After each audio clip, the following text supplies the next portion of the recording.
بسم اللہ الرحمن الرحیم۔ اللہ کے نام سے جو بے انتہا مہربان اور رحم فرمانے والا ہے۔ تعریف اللہ کے لیے ہے جس نے اپنے بندے پر یہ کتاب نازل کی اور اس میں کوئی ٹیڑھ نہ رکھی، ٹھیک ٹھیک سیدھی بات کہنے والی کتاب، تاکہ وہ لوگوں کو خدا کے سخت عذاب سے خبردار کر دے اور ایمان لا کر نیک عمل کرنے والوں کو خوشخبری دے دے کہ ان کے لیے اچھا اجر ہے جس میں وہ ہمیشہ رہیں گے، اور ان لوگوں کو ڈرا دے جو کہتے ہیں کہ اللہ نے کسی کو بیٹا بنایا ہے۔ اس بات کا نہ انہیں کوئی علم ہے اور نہ ان کے باپ دادا کو تھا۔ بڑی بات ہے جو ان کے منہ سے نکلتی ہے، وہ محض جھوٹ بکتے ہیں۔ اچھا تو اے نبی، شاید تم ان کے پیچھے غم کے مارے اپنی جان کھو دینے والے ہو اگر یہ اس تعلیم پر ایمان نہ لائے۔ واقعہ یہ ہے کہ یہ جو کچھ سر و سامان بھی زمین پر ہے، اس کو ہم نے زمین کی زینت بنایا ہے تاکہ ان لوگوں کو آزمائیں ان میں کون بہتر عمل کرنے والا ہے۔ آخرکار اس سب کو ہم ایک چٹیل میدان بنا دینے والے ہیں۔ کیا تم سمجھتے ہو کہ غار اور کتبے والے ہماری کوئی بڑی عجیب نشانیوں میں سے تھے؟ جب وہ چند نوجوان غار میں پناہ گزین ہوئے اور انہوں نے کہا کہ اے پروردگار، ہم کو اپنی رحمت خاص سے نواز اور ہمارا معاملہ درست کر دے، تو ہم نے انہیں اسی غار میں تھپک کر سال ہا سال کے لیے گہری نیند سلا دیا۔ پھر ہم نے انہیں اٹھایا تاکہ دیکھے ان کے دو گروہوں میں سے کون اپنی مدت قیام کا ٹھیک شمار کرتا ہے۔ ہم ان کا اصل قصہ تمہیں سناتے ہیں۔ وہ چند نوجوان تھے جو اپنے رب پر ایمان لے آئے تھے اور ہم نے ان کو ہدایت میں ترقی بخشی تھی۔ ہم نے ان کے دل اس وقت مضبوط کر دیے جب وہ اٹھے اور انہوں نے یہ اعلان کر دیا کہ ہمارا رب تو بس وہی ہے جو آسمانوں اور زمین کا رب ہے، ہم اسے چھوڑ کر کسی دوسرے معبود کو نہ پکاریں گے۔ اگر ہم ایسا کریں تو بالکل بے جا بات کریں گے۔ یہ ہماری قوم تو رب کائنات کو چھوڑ کر دوسرے خدا بنا بیٹھی ہے۔ یہ لوگ ان کے معبود ہونے پر کوئی واضح دلیل کیوں نہیں لاتے؟ آخر اس شخص سے بڑا ظالم اور کون ہو سکتا ہے جو اللہ پر جھوٹ باندھے؟ اب جب کہ تم ان سے اور ان کے معبودان غیر اللہ سے بے تعلق ہو چکے ہو، تو چلو اب فلاں غار میں چل کر پناہ لو۔ تمہارا رب تم پر اپنی رحمت کا دامن وسیع کرے گا اور تمہارے کام کے لیے سر و سامان مہیا کر دے گا۔ تم انہیں غار میں دیکھتے تو تمہیں یوں نظر آتا کہ سورج جب نکلتا ہے تو ان کے غار کو چھوڑ کر دائیں جانب چڑھ جاتا ہے، اور جب غروب ہوتا ہے تو ان سے بچ کر بائیں جانب اتر جاتا ہے، اور وہ ہیں کہ غار کے اندر ایک وسیع جگہ میں پڑے ہیں۔ یہ اللہ کی نشانیوں میں سے ایک ہے۔ جس کو اللہ ہدایت دے وہی ہدایت پانے والا ہے، اور جسے اللہ بھٹکا دے اس کے لیے تم کوئی ولی مرشد نہیں پا سکتے۔ تم انہیں دیکھ کر یہ سمجھتے کہ وہ جاگ رہے ہیں، حالانکہ وہ سو رہے تھے۔ ہم انہیں دائیں بائیں کروٹ دلواتے رہتے تھے، اور ان کا کتا غار کے دہانے پر ہاتھ پھیلائے بیٹھا تھا۔ اگر تم کہیں جھانک کر انہیں دیکھتے تو الٹے پاؤں بھاگ کھڑے ہوتے اور تم پر ان کے نظارے سے دہشت بیٹھ جاتی۔ اور اسی عجیب کرشمے سے ہم نے انہیں اٹھا بٹھایا تاکہ ذرا آپس میں پوچھ گچھ کریں۔ ان میں سے ایک نے پوچھا، کہو کتنی دیر اس حال میں رہے؟ دوسروں نے کہا، شاید دن بھر یا اس سے کچھ کم رہے ہوں گے۔ پھر وہ بولے، اللہ ہی بہتر جانتا ہے کہ ہمارا کتنا وقت اس حالت میں گزرا۔ چلو اب اپنے میں سے کسی کو چاندی کا یہ سکہ دے کر شہر بھیجیں، اور وہ دیکھے کہ سب سے اچھا کھانا کہاں ملتا ہے، وہاں سے وہ کچھ کھانے کے لیے لائے، اور چاہیے کہ ذرا ہوشیاری سے کام کرے، ایسا نہ ہو کہ وہ کسی کو ہمارے یہاں ہونے سے خبردار کر بیٹھے۔ اگر کہیں ان لوگوں کا ہاتھ ہم پر پڑ گیا تو بس سنسار ہی کر ڈالیں گے، یا پھر زبردستی ہمیں اپنی ملت میں واپس لے جائیں گے، اور ایسا ہوا تو ہم کبھی فلاح نہ پا سکیں گے۔ اس طرح ہم نے اہل شہر کو ان کے حال پر مطلع کیا تاکہ لوگ جان لیں کہ اللہ کا وعدہ سچا ہے، اور یہ کہ قیامت کی گھڑی بے شک آ کر رہے گی۔ اس وقت وہ آپس میں اس بات پر جھگڑ رہے تھے کہ ان کے ساتھ کیا کیا جائے۔ کچھ لوگوں نے کہا، ان پر ایک دیوار چن دو، ان کا رب ہی ان کے معاملے کو بہتر جانتا ہے۔ مگر جو لوگ ان کے معاملات پر غالب تھے انہوں نے کہا، ہم تو ان پر ایک عبادت گاہ بنائیں گے۔ کچھ لوگ کہیں گے کہ وہ 3 تھے اور چوتھا ان کا کتا تھا، اور کچھ دوسرے کہہ دیں گے کہ 5 تھے اور چھٹا ان کا کتا تھا۔ یہ سب بے تکی ہانکتے ہیں۔ کچھ اور لوگ کہتے ہیں کہ 7 تھے اور 8واں ان کا کتا تھا۔ کہو، میرا رب ہی بہتر جانتا ہے کہ وہ کتنے تھے۔ کم ہی لوگ ان کی صحیح تعداد جانتے ہیں۔ بس سرسری بات سے بڑھ کر ان کی تعداد کے معاملے میں لوگوں سے بحث نہ کرو، اور نہ ان کے متعلق کسی سے کچھ پوچھو۔ اور دیکھو، کسی چیز کے بارے میں کبھی یہ نہ کہا کرو کہ میں کل یہ کام کر دوں گا، الا یہ کہ اللہ چاہے۔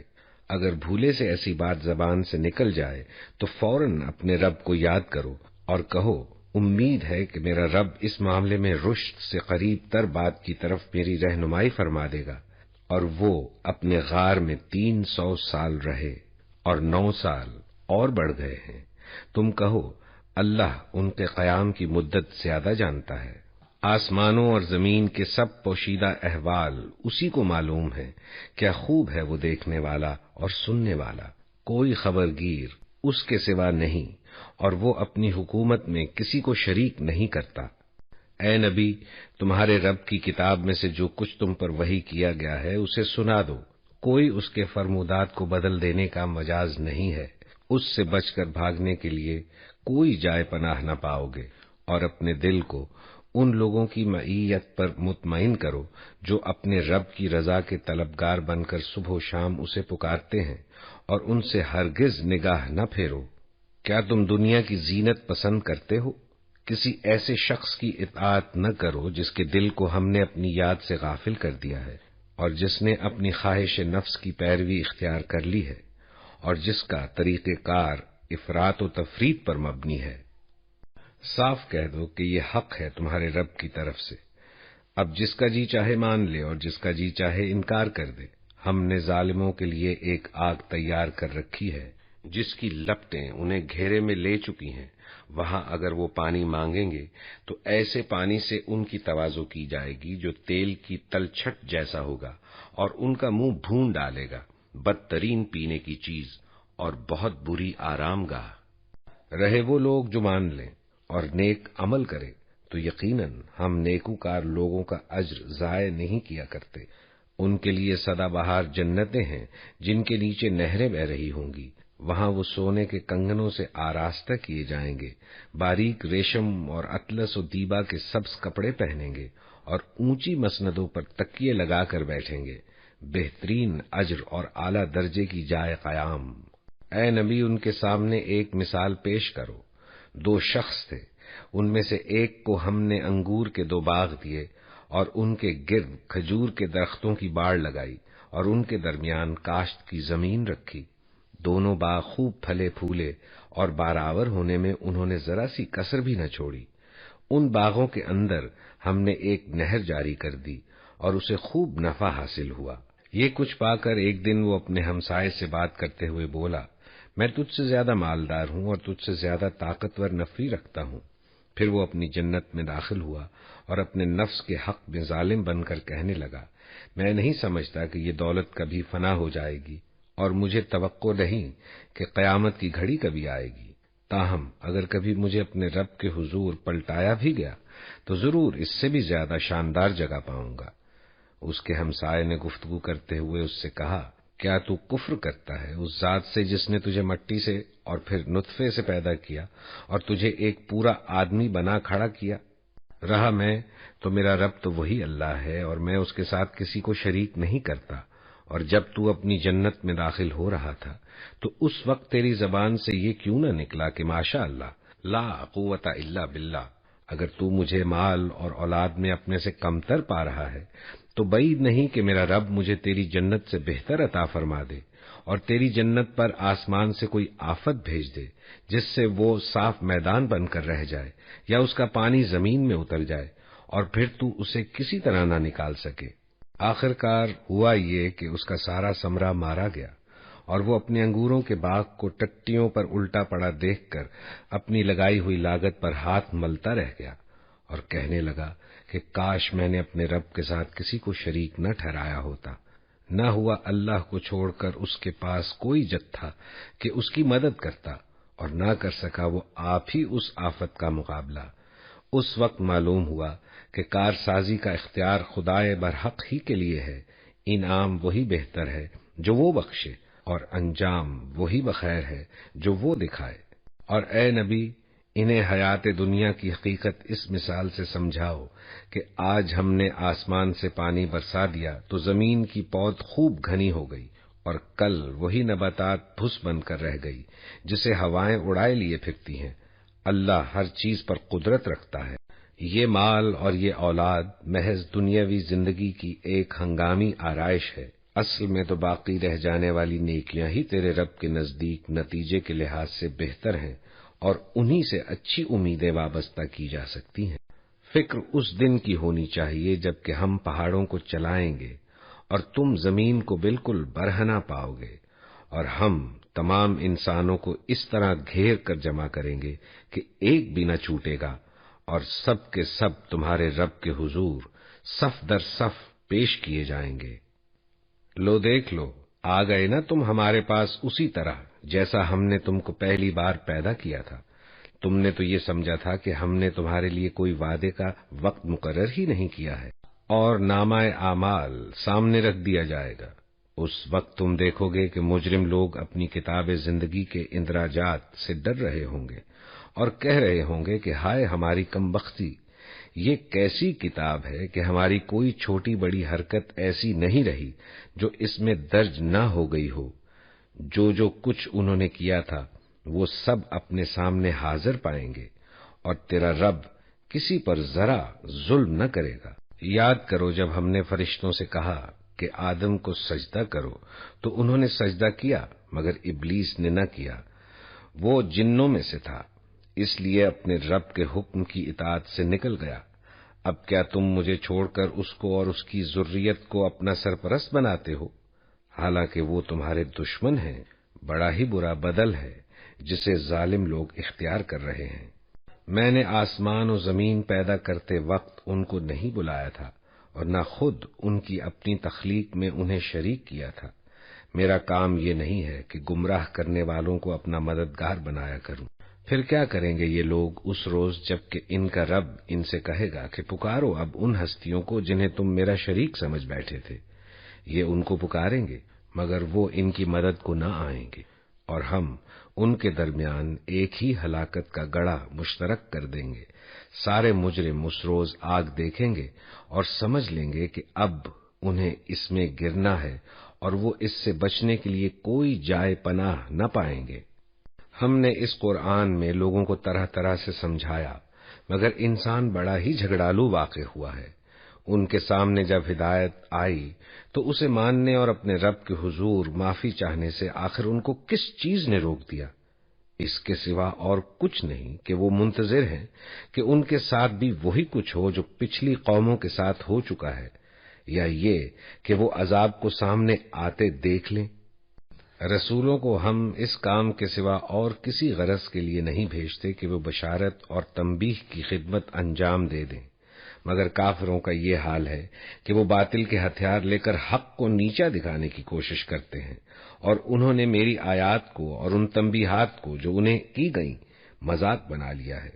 اور اس شخص سے بڑھ کر ظالم اور کون ہے جسے اس کے رب کی آیات سنا کر نصیحت کی جائے اور وہ ان سے منہ پھیرے اور اس برے انجام کو بھول جائے جس کا سر و سامان اس نے اپنے لیے خود اپنے ہاتھوں کیا ہے۔ ان کے دلوں پر ہم نے غلاف چڑھا دیے ہیں جو انہیں قرآن کی بات نہیں سمجھنے دیتے، اور ان کے کانوں میں ہم نے گرانی پیدا کر دی ہے۔ تم انہیں ہدایت کی طرف کتنا ہی بلاؤ، وہ اس حالت میں کبھی ہدایت نہ پائیں گے۔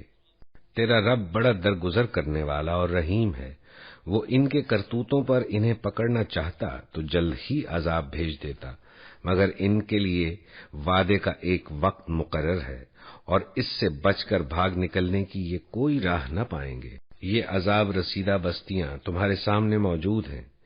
انہوں نے جب ظلم کیا تو ہم نے انہیں ہلاک کر دیا، اور ان میں سے ہر ایک کی ہلاکت کے لیے ہم نے وقت مقرر کر رکھا تھا۔ جبکہ موسیٰ نے اپنے خادم سے کہا تھا کہ میں اپنا سفر ختم نہ کروں گا جب تک کہ دونوں دریاؤں کے سنگم پر نہ پہنچ جاؤں، ورنہ میں ایک زمانہ دراز تک چلتا ہی رہوں گا۔ بس جب وہ ان کے سنگم پر پہنچے تو اپنی مچھلی سے غافل ہو گئے اور وہ نکل کر اس طرح دریا میں چلی گئی جیسے کہ کوئی سرنگ لگی ہو۔ آگے جا کر موسیٰ نے اپنے خادم سے کہا، لاؤ ہمارا ناشتہ، آج کے سفر میں تو ہم بری طرح تھک گئے ہیں۔ خادم نے کہا، آپ نے دیکھا یہ کیا ہوا؟ جب ہم اس چٹان کے پاس ٹھہرے ہوئے تھے اس وقت مجھے مچھلی کا خیال نہ رہا اور شیطان نے مجھ کو ایسا غافل کر دیا کہ میں اس کا ذکر بھول گیا۔ مچھلی تو عجیب طریقے سے نکل کر دریا میں چلی گئی۔ موسیٰ نے کہا، اسی کی تو ہمیں تلاش تھی۔ چنانچہ وہ دونوں اپنے نقش قدم پر پھر واپس ہوئے اور وہاں انہوں نے ہمارے بندوں میں سے ایک بندے کو پایا جسے ہم نے اپنی رحمت سے نوازا تھا اور اپنی طرف سے ایک خاص علم عطا کیا تھا۔ موسیٰ نے اس سے کہا، کیا میں آپ کے ساتھ رہ سکتا ہوں تاکہ آپ مجھے بھی اس دانش کی تعلیم دیں جو آپ کو سکھائی گئی ہے؟ اس نے جواب دیا، آپ میرے ساتھ صبر نہیں کر سکتے اور جس چیز کی آپ کو خبر نہ ہو آخر آپ اس پر صبر کر بھی کیسے سکتے ہیں؟ موسیٰ نے کہا، انشاءاللہ آپ مجھے صابر پائیں گے اور میں کسی معاملے میں آپ کی نافرمانی نہ کروں گا۔ اس نے کہا، اچھا، اگر آپ میرے ساتھ چلتے ہیں تو مجھ سے کوئی بات نہ پوچھیں جب تک کہ میں خود اس کا آپ سے ذکر نہ کروں۔ اب وہ دونوں روانہ ہوئے، یہاں تک کہ وہ ایک کشتی میں سوار ہو گئے تو اس شخص نے کشتی میں شگاف ڈال دیا۔ موسیٰ نے کہا، آپ نے اس میں شگاف ڈال دیا تاکہ سب کشتی والوں کو ڈبو دیں؟ یہ تو آپ نے ایک سخت حرکت کر ڈالی۔ اس نے کہا، میں نے تم سے کہا نہ تھا کہ تم میرے ساتھ صبر نہیں کر سکتے؟ موسیٰ نے کہا، بھول چوک پر مجھے نہ پکڑیے، میرے معاملے میں آپ ذرا سختی سے کام نہ لیں۔ پھر وہ دونوں چلے، یہاں تک کہ ان کو ایک لڑکا ملا اور اس شخص نے اسے قتل کر دیا۔ موسیٰ نے کہا، آپ نے ایک بے گناہ کی جان لے لی، حالانکہ اس نے کسی کا خون نہ کیا تھا، یہ کام تو آپ نے بہت ہی برا کیا۔ اس نے کہا، میں نے تم سے کہا نہ تھا کہ تم میرے ساتھ صبر نہیں کر سکتے؟ موسیٰ نے کہا، اس کے بعد اگر میں آپ سے کچھ پوچھوں تو آپ مجھے ساتھ نہ رکھیں۔ لیجئے، اب تو میری طرف سے آپ کو عذر مل گیا۔ پھر وہ آگے چلے، یہاں تک کہ ایک بستی میں پہنچے اور وہاں کے لوگوں سے کھانا مانگا، مگر انہوں نے ان دونوں کی ضیافت سے انکار کر دیا۔ وہاں انہوں نے ایک دیوار دیکھی جو گرا چاہتی تھی۔ اس شخص نے اس دیوار کو پھر قائم کر دیا۔ موسیٰ نے کہا، اگر آپ چاہتے تو اس کام کی اجرت لے سکتے تھے۔ اس نے کہا، بس میرا تمہارا ساتھ ختم ہوا، اب میں تمہیں ان باتوں کی حقیقت بتاتا ہوں جن پر تم صبر نہ کر سکے۔ اس کشتی کا معاملہ یہ ہے کہ وہ چند غریب آدمیوں کی تھی جو دریا میں محنت مزدوری کرتے تھے۔ میں نے چاہا کہ اسے عیب دار کر دوں کیونکہ آگے ایک ایسے بادشاہ کا علاقہ تھا جو ہر کشتی کو زبردستی چھین لیتا تھا۔ رہا وہ لڑکا تو اس کے والدین مومن تھے۔ ہمیں اندیشہ ہوا کہ یہ لڑکا اپنی سرکشی اور کفر سے ان کو تنگ کرے گا، اس لیے ہم نے چاہا کہ ان کا رب اس کے بدلے ان کو ایسی اولاد دے جو اخلاق میں بھی اس سے بہتر ہو اور جس سے صلہ رحمی بھی زیادہ متوقع ہو۔ اور اس دیوار کا معاملہ یہ ہے کہ یہ دو یتیم لڑکوں کی ہے جو شہر میں رہتے ہیں۔ اس دیوار کے نیچے ان بچوں کے لیے خزانہ مدفون ہے اور ان کا باپ ایک نیک آدمی تھا، اس لیے تمہارے رب نے چاہا کہ یہ دونوں بچے بالغ ہوں اور اپنا خزانہ نکال لیں۔ یہ تمہارے رب کی رحمت کی بنا پر کیا گیا ہے، میں نے کچھ اپنے اختیار سے نہیں کر دیا ہے۔ یہ ہے حقیقت ان باتوں کی جن پر تم صبر نہ کر سکے۔ اور اے نبی، یہ لوگ تم سے ذوالقرنین کے بارے میں پوچھتے ہیں، ان سے کہو میں اس کا کچھ حال تم کو سناتا ہوں۔ ہم نے اس کو زمین میں اقتدار عطا کر رکھا تھا اور اسے ہر قسم کے اسباب و وسائل بخشے تھے۔ اس نے سر و سامان کیا، حتیٰ کہ جب وہ غروب آفتاب کی حد تک پہنچ گیا تو اس نے سورج کو ایک کالے پانی میں ڈوبتے دیکھا اور وہاں اسے ایک قوم ملی۔ ہم نے کہا، اے ذوالقرنین، تجھے یہ مقدرت بھی حاصل ہے کہ ان کو تکلیف پہنچائے اور یہ بھی کہ ان کے ساتھ نیک رویہ اختیار کرے۔ اس نے کہا، جو ان میں سے ظلم کرے گا ہم اس کو سزا دیں گے، پھر وہ اپنے رب کی طرف پلٹایا جائے گا اور وہ اسے اور زیادہ سخت عذاب دے گا، اور جو ان میں سے ایمان لائے گا اور نیک عمل کرے گا اس کے لیے اچھی جزا ہے اور ہم اس کو نرم احکام دیں گے۔ پھر اس نے تیاری کی یہاں تک کہ طلوع آفتاب کی حد تک جا پہنچا۔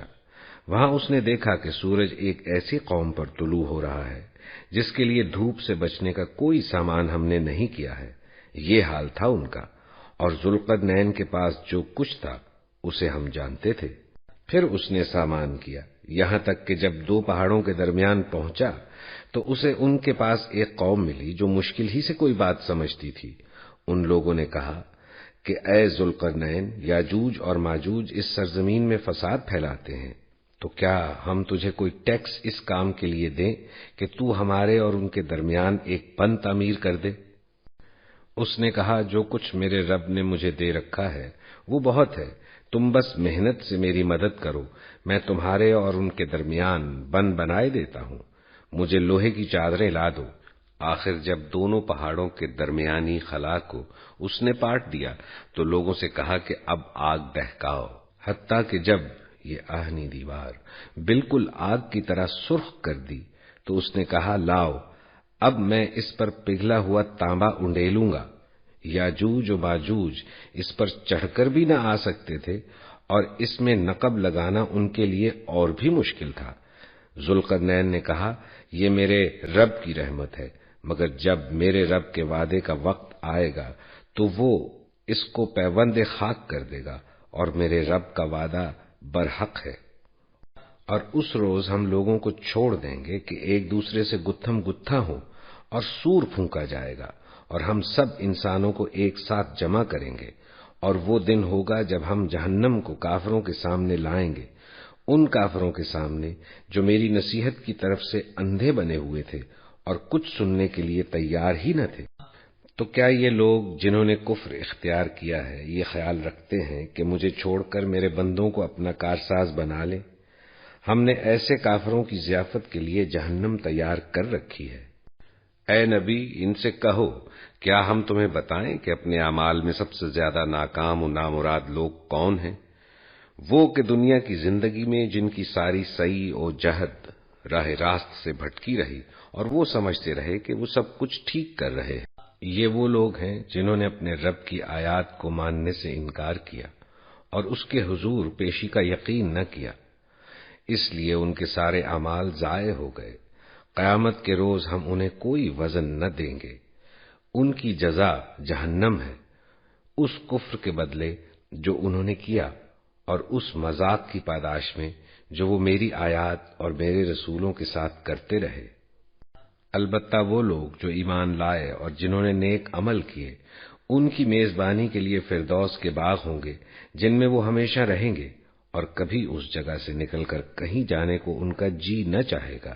اے نبی، کہو کہ اگر سمندر میرے رب کی باتیں لکھنے کے لیے روشنائی بن جائے تو وہ ختم ہو جائے، مگر میرے رب کی باتیں ختم نہ ہوں، بلکہ اگر اتنی ہی روشنائی ہم اور لے آئیں تو وہ بھی کفایت نہ کرے۔ اے نبی، کہو کہ میں تو ایک انسان ہوں تم ہی جیسا، میری طرف وحی کی جاتی ہے کہ تمہارا خدا بس ایک ہی خدا ہے، پس جو کوئی اپنے رب کی ملاقات کا امیدوار ہو اسے چاہیے کہ نیک عمل کرے اور بندگی میں اپنے رب کے ساتھ کسی اور کو شریک نہ کرے۔